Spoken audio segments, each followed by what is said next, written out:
Olá pessoal, tudo bem? Hoje eu vou gravar para vocês, então, uma introdução para falar um pouquinho, né, sobre planejamento para a qualidade total.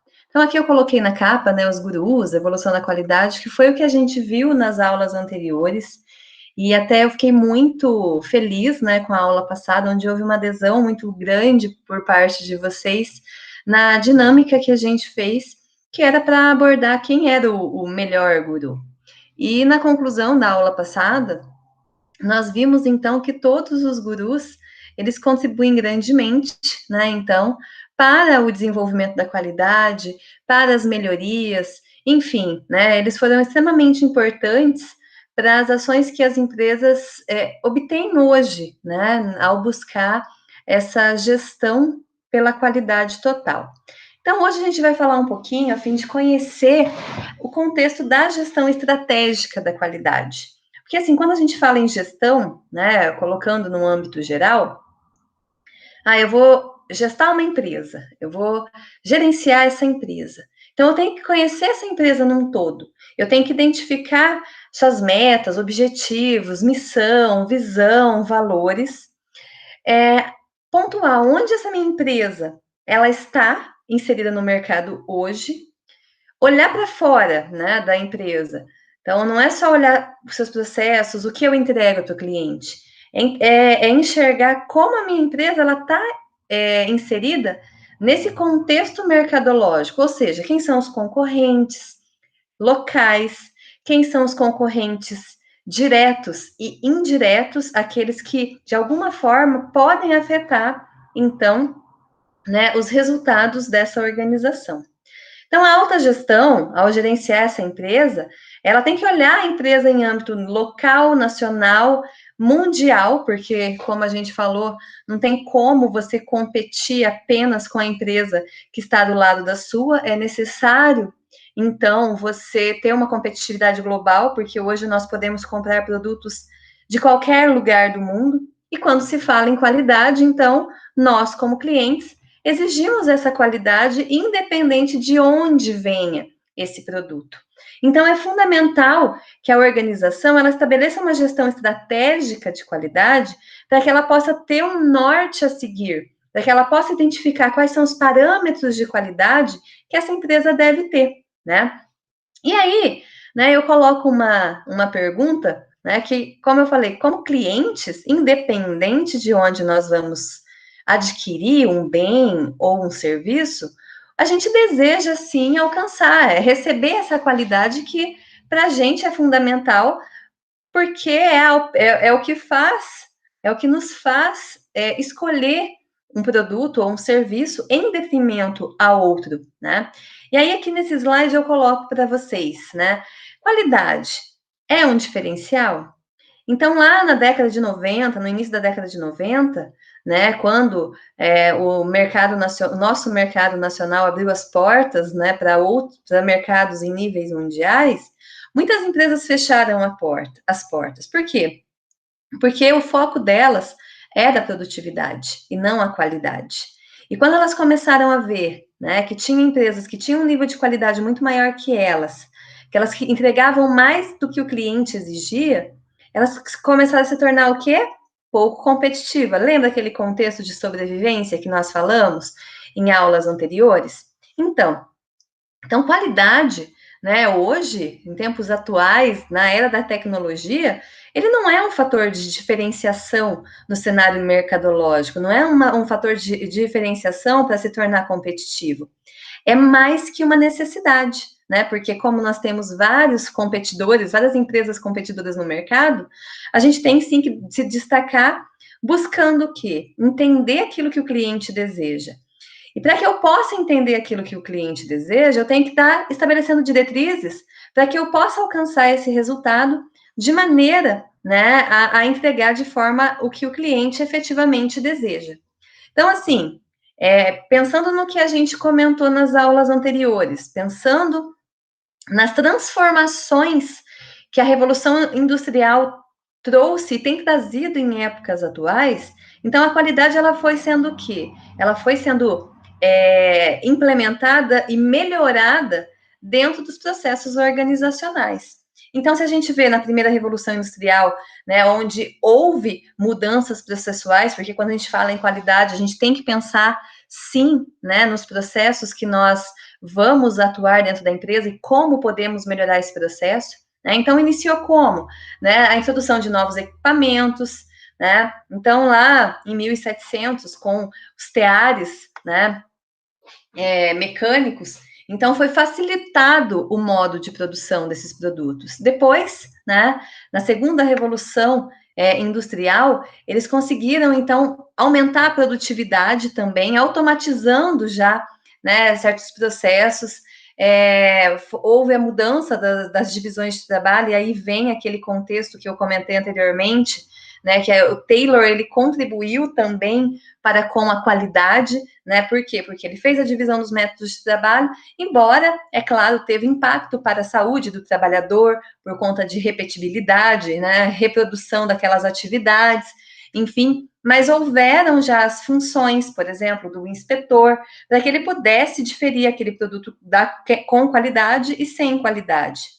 É claro que, como a gente observou, né, ao falar dos gurus, né, vários deles começaram a identificar que inspecionar 100% não era viável, então aí veio, né, o Stewart que analisou processos, inseriu então as cartas de controle de processo, que desenvolveu o ciclo PDCA para que a gente pudesse analisar essas etapas e fazer uma análise mais robusta, então, desses processos, tentando buscar o que? A identificação da causa raiz do problema.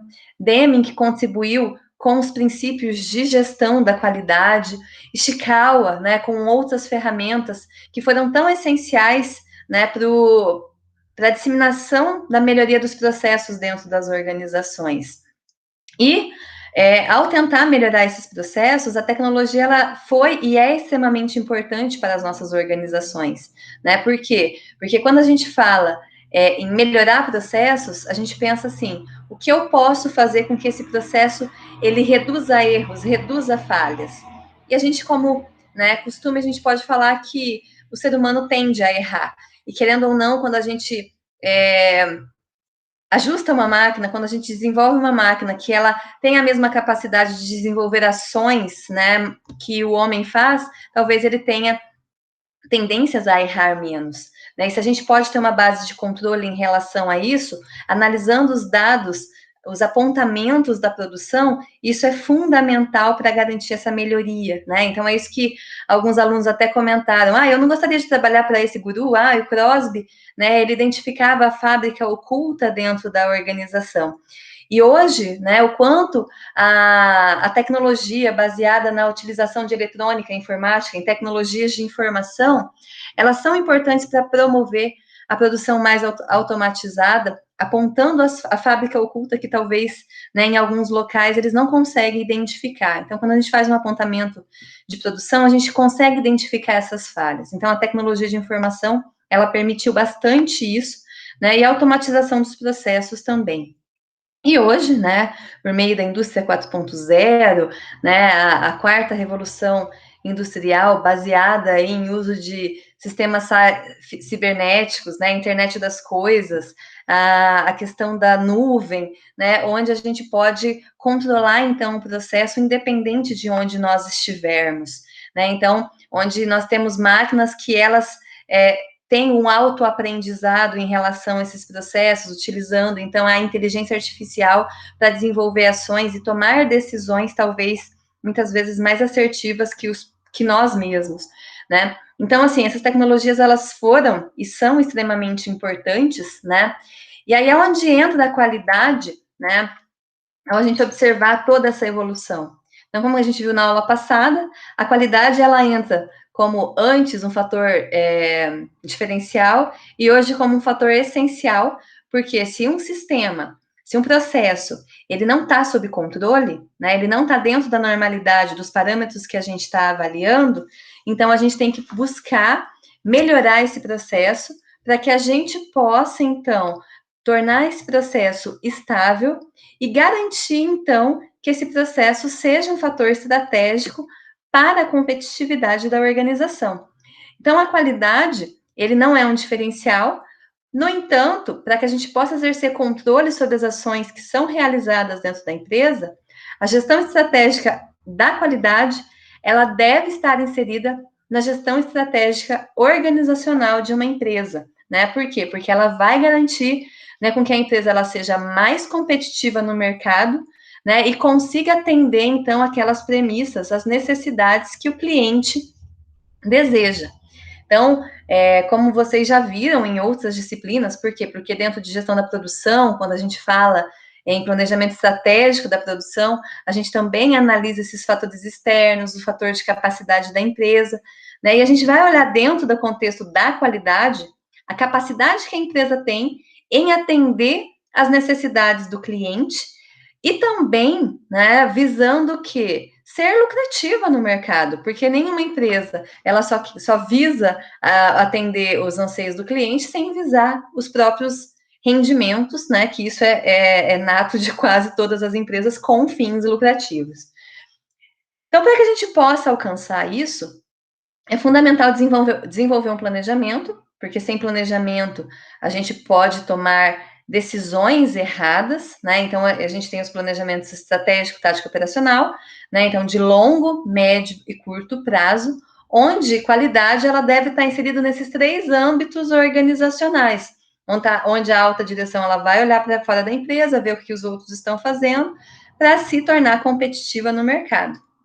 Então, como eu coloquei nessa figura desse slide, né, a gente coloca aqui que o termo estratégia vem da arte militar, né, onde os guerrilheiros ali, eles desenvolviam ações para identificar quais são as principais fraquezas dos nossos inimigos, né?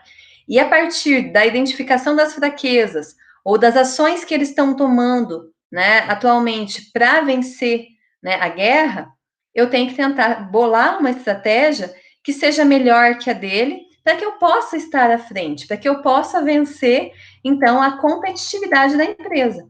Então, eu vou analisar as condições favoráveis ao qual a empresa, né, eu como empresa estou inserida, identificar quais são as fraquezas também dos meus oponentes, dos meus concorrentes, para que eu possa, então, estabelecer planos de ações para garantir, né, maior efetividade, então, no mercado. Então, querendo ou não, a gestão estratégica da qualidade, ela vai buscar explorar essas potencialidades que a empresa tem, vendo as fragilidades que a empresa tem, ela vai tentar buscar mecanismos, então, para que ela possa se fortalecer, né? Então, buscando novas tecnologias, buscando a gestão de conhecimento, e, é claro, mudando, melhorando os seus processos, né? O que, ao analisar todo o contexto organizacional, muitas vezes, ao traçar, ao identificar as fragilidades que o sistema produtivo tem, às vezes eu vou encontrar uma fábrica oculta mesmo dentro da empresa. Então, eu tenho que identificar esses elementos buscando a valorização, a satisfação e, claro, oportunidades no mercado também, para que eu possa, né, fazer com que o cliente ele enxergue valor no que eu estou oferecendo a ele, no produto ou no serviço que eu estou oferecendo a ele. Né? Porque assim como o Vicente Falcone Campos, ele evidencia, né, que o cliente é o rei e para o rei nós temos que entregar o melhor, mas dentro de uma visão do processo, nós temos N processos onde ora eu sou cliente, ora eu sou fornecedor. Então eu tenho também, né, como gestor, que fazer com que todos os indivíduos da organização eles enxerguem quais são essas necessidades dos seus clientes, sejam clientes internos ou externos. E essa é a visão do controle da qualidade total, né? Que eles evidenciam, então, que as empresas precisam prezar pela qualidade para não perder os seus clientes. Quando eu enxergo as falhas internamente, né, o meu cliente ou o processo posterior, se ele vê que tem um problema, ele tem que já apontar, né, esse elemento que vai gerar uma insatisfação lá na frente, lá no final do processo, que é quando a gente entrega o produto ou o serviço para o cliente, e já tomar alguma ação para minimizar ou eliminar totalmente essas problemáticas, né? E aí eu vou buscar o quê? A satisfação do processo, né? Do meu cliente do processo, e isso acaba gerando uma cadeia de ações voltada para a melhoria da empresa. Por quê? Porque se eu, como funcionário, né, como colaborador daquele processo, eu tenho as responsabilidades sobre as ações que eu estou realizando, né, eu vou também buscar essa premissa da valorização da perfeição, que é aquilo que o cliente deseja dentro do mercado. Então, a empresa, ao traçar ações estratégicas, né, voltadas, então, para atendimento das necessidades do cliente, ela pode traçar diretrizes dentro das 5 dimensões da qualidade que a gente fala, né, que é a própria qualidade em si, né, que é produto ou serviço que está inserido, que deve estar inserido na rotina, no dia a dia da empresa. E todos os stakeholders acabam sendo atingidos em relação a essa satisfação de qualidade. Por quê? Então, se eu não entrego qualidade, né, eu vou ter um prejuízo no meu processo e o meu acionista, por exemplo, não vai obter lucro. Por quê? Porque isso está sendo entregado ali dentro da empresa como uma falha de processo. O custo, né? Então, lembra que a gente viu também em relação aos custos da qualidade e da não qualidade, né? Então, que é muito melhor eu investir em prevenção, em avaliação de processo, do que trabalhar em cima de correção de erros, né? Então, é importante, sim, eu analisar esse elemento, né, em relação ao custo e também buscar agregar valor àquilo que eu entrego, né? Porque o cliente ele paga por aquilo que para ele tem valor, né? Então, custo e preço acaba sendo elementos diferenciados, mas que eu tenho que avaliar no meu processo para garantir a satisfação dos colaboradores. A entrega. Todo cliente, né, ao fazer encomenda de um produto, de um lote de produtos, eles querem a quantidade, o produto certo, né, na data certa, na quantidade certa. Né? Então, isso é importante para garantir a efetividade e a satisfação do cliente quando ele recebe o produto. Moral, né? Uma empresa que preza pela fidedignidade de ações, que faz com que os colaboradores se sintam satisfeitos, que trabalham honestamente, né? Fazendo com que, valorizando os seus funcionários, funcionários motivados acabam entregando produtos melhores também, né? Fazem com que os processos acabem sendo melhorados. Então, tudo isso acaba sendo fundamental para que os resultados eles possam ser melhorados. E claro, né, eu acho que aqui o contexto de moral e segurança é fundamental, porque se um trabalhador ele se sente inseguro no ambiente que ele atua, né, isso acaba impactando em maiores riscos de entrega de produtos sem qualidade para a empresa. Então, primeiro lugar, como a gente já comentou, né, que os vários gurus falaram da importância das pessoas dentro da organização. Então, se eu não ofereço a segurança necessária, tanto para o cliente, quanto para o cliente interno, colaborador interno, como para o cliente externo, né, isso vai impactar diretamente na moral da empresa, refletindo, então, na sua tendência à morte dessa empresa, dessa organização.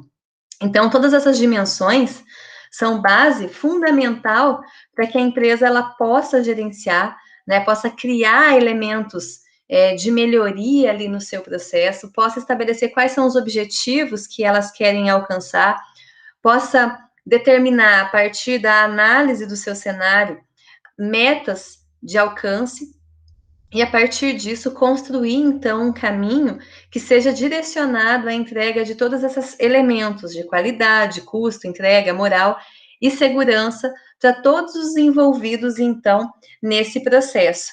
Então, para que eu possa estruturar, né, plenamente essas dimensões, é importante eu compreender o cliente, eu compreender as suas necessidades, quais são as características de produto que eles desejam também, que vão atender esses anseios do cliente.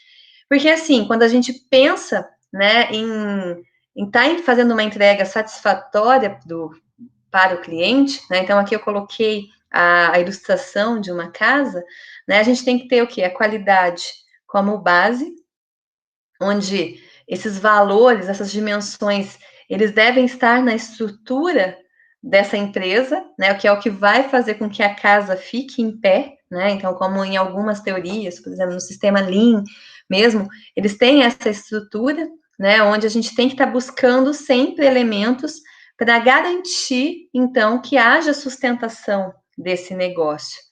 E para que essa casa, né, ela atenda as necessidades de quem está adquirindo esse produto, eu tenho que analisar todos os seus processos, porque querendo ou não, o produto final é o resultado de um conjunto de processos.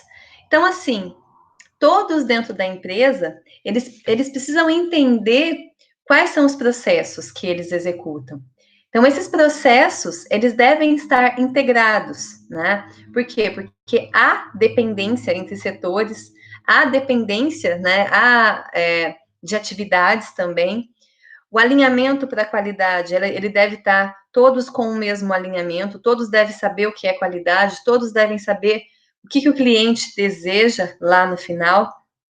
E embora esse ambiente organizacional ele apresente níveis de complexidade, né? Nós, como líderes de um processo, a gente tem que buscar, então, compreender todos os colaboradores, todos os elementos, então, desse processo, para que a gente possa saber quais são os processos chaves, os que mais agregam valor, identificar aqueles processos que não agregam valor, mas que são necessários, e também entender aqueles processos que não agregam valor e que muitas vezes estão ali porque alguém criou essa necessidade, mas que eles podem também ser eliminados. Então, é importante a gente criar uma estrutura hierarquizada, onde o foco deve estar voltado para a estratégia organizacional, focada na qualidade, né?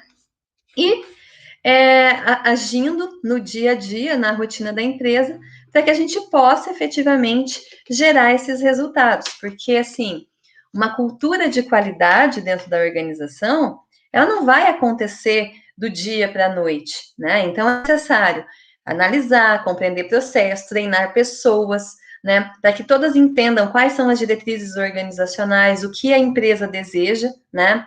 Determinação, né, para conduzir as mudanças organizacionais também, a capacitação para que a gente possa agir frente a essas necessidades, né, e fazer, então, com que todos saibam efetivamente o que deve ser feito para ganhar o jogo, né? Então, se a gente pensar